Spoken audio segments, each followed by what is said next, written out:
Good evening, everyone, and welcome to yet another episode of Behind the Card. Tonight, we're going to be talking football, and we're going to be talking specifically about Jim Plunkett. Believe it or not, he is the only eligible quarterback with 2 Super Bowl wins as a starter not to be inducted into the Pro Football Hall of Fame. And I find that hard to believe. Plunkett is somebody that I really admire and respect. And I think that why he is not in the Hall of Fame, which to me is absolutely egregious, because he should have been in there many years ago. I think that this is a case where perception is reality. And Plunkett was very quiet. He didn't make a lot of noise. He wasn't a pretty boy. He wasn't the media darling like a lot of these other quarterbacks are. And I mean, he wasn't a bad looking guy, but he was a handsome guy, but he wasn't the kind of guy that was going to be on a lot of magazine covers, because he was, if anything, an average looking guy. And yet he was loved and he was respected by his teammates, and he was a winner. And I'm looking at his bio here, and yes, he was drafted first overall by the New England Patriots in the 71 NFL draft.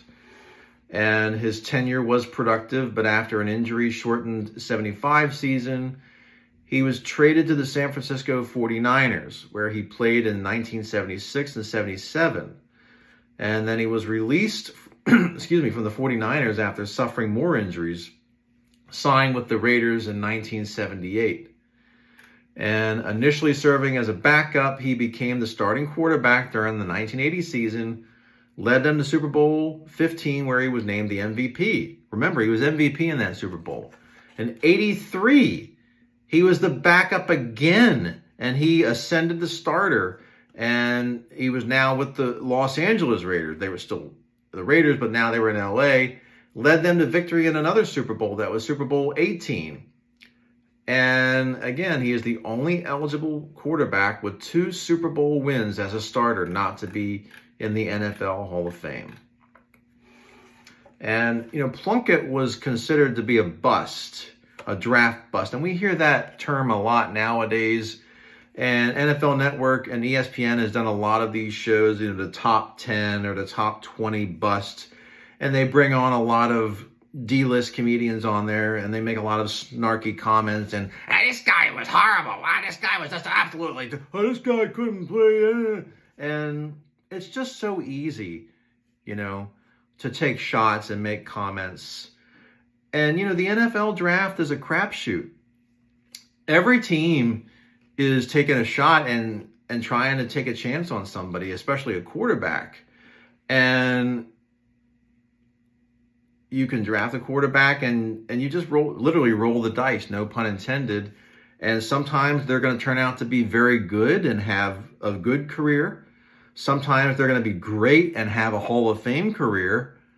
Other times they're going to be flops and they're going to be terrible, When it comes to quarterbacks, actually with athletes in general, and I know that this is going to sound old-fashioned to some, but for me, character counts. I look at character, and if I was a manager, if I was a coach, and someone said, what do you look for? I'd say, I want characters with character. And Jim Plunkett had character. He has character, and he had character as a player. And the bottom line is this guy going to help us win? Yes. But what happens in sports, and it certainly has happened in the NFL in recent years, is you have owners and general managers and coaches who are desperate to get to a Super Bowl or to win a Super Bowl, because the last time they won a championship, it was in black and white, and guys were running around like this all the time, and they want to win a championship. And a lot of owners are old guys that they're like, well, I want to sip the champagne before I pass on, So they basically sacrifice their principles, and they know that they're getting, and there are players, I'm not going to mention names, but there are players, athletes who have, let's just say, checkered past, especially the way they treat other human beings and the way they have done a lot of things off the field and on the field that they really should not be doing. And repeated offenders is what I'm talking about here.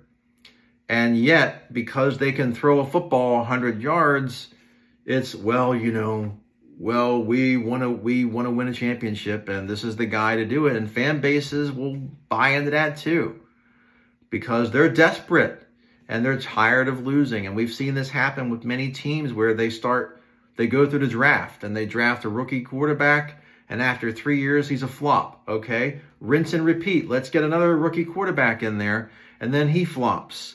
And then they go, now we got to get the veteran. Let's get the veteran quarterback. Oh yeah, the guy who was the champion quarterback from 10 years ago.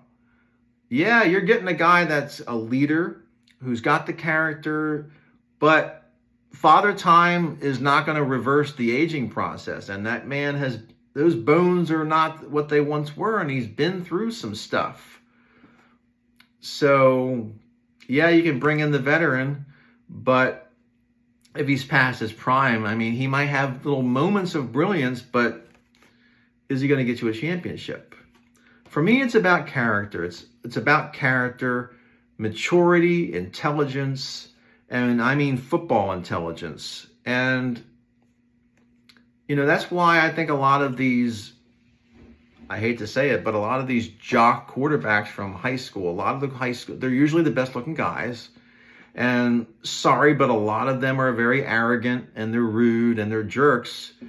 Not all of them, but a lot of them are. And that's why they don't do anything after high school. They might play in college, but they don't normally have long-term success, and they're not playing football after that.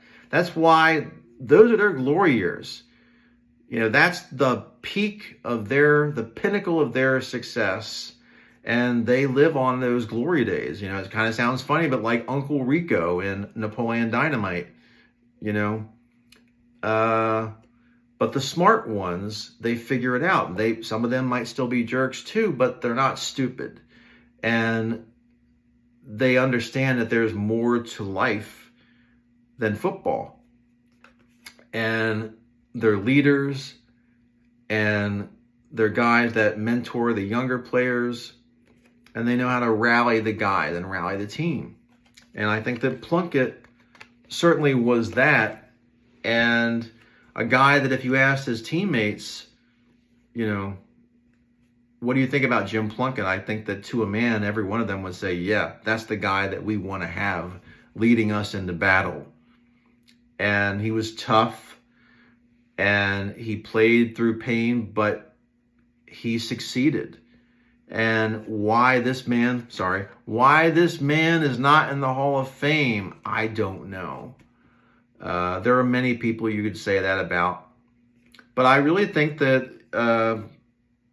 a lot of it has to do with perception being reality. And if you look a certain way, and you have a lot of people in the media that like you, or you date beautiful women, or you are on advertisements and you get a lot of TV and magazine ads, yeah, you got a better chance. And it's not just geography, because Plunkett played in Los Angeles. So you can't say, oh, well, if he had played in New York or if he had played in California. Well, he did. He played in California. He was a number 1 draft pick. And yet, not in the Hall of Fame. But I think he will get there someday. He will get there. Hopefully, the sooner the better. And hopefully, while he's still with us, I would like to see that happen. But I wanted to bring up Plunkett here because he is in the 81 season, and he was the Super Bowl MVP the year before. So this is not just an average quarterback here. This guy is not chopped liver. He was a pretty damn good quarterback, and I wanted to give him the publicity, the promotion, and the respect that he deserves. So I hope that it helps.